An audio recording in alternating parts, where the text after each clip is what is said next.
பரிகாரத்திற்கு சிறந்த கோவில் அப்படின்னு சொன்னேன் இல்லைங்களா? என்ன பரிகாரத்துக்கு சிறந்த கோவில் அப்படின்னு பார்த்தீங்கன்னா, குடும்பங்கள் இருக்கக்கூடிய சண்டைகள், சொத்து பிரச்சனைகள், நம்ம அண்ணன் தம்பி உறவுகள்ல பாதிப்பு, அக்கா தங்கச்சி உறவுல பாதிப்பு, கணவன் மனைவிக்கு இடையே இருக்கக்கூடிய சண்டைகள், இந்த மாதிரி இருக்கக்கூடியவங்க இந்த கோவிலுக்கு வந்து இருக்கக்கூடிய விநாயகரை வழிபட்டாங்க அப்படின்னா கண்டிப்பா அவங்க வாழ்க்கையில பெரிய மாற்றங்கள் கிடைக்கும் அப்படின்னு அந்த ஊர்ல எல்லாருமே நம்புறாங்க.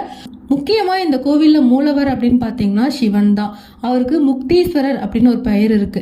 இந்த பெயரை கேட்டாலே நம்ம எல்லாருக்கும் தெரியக்கூடிய ஒரு விஷயம் என்னன்னு பாத்தீங்கன்னா, சிவன் ஆலயங்கள்ல முக்கியமா முக்தீஸ்வரர் அப்படிங்கிற பெயர்ல இவர் இருக்கிறதுனால இந்த கோவிலுக்கு போனோம் அப்படின்னாலே நமக்கு முக்தி கிடைக்கும் அப்படிங்கிற ஒரு நம்பிக்கையும் இருக்குங்க.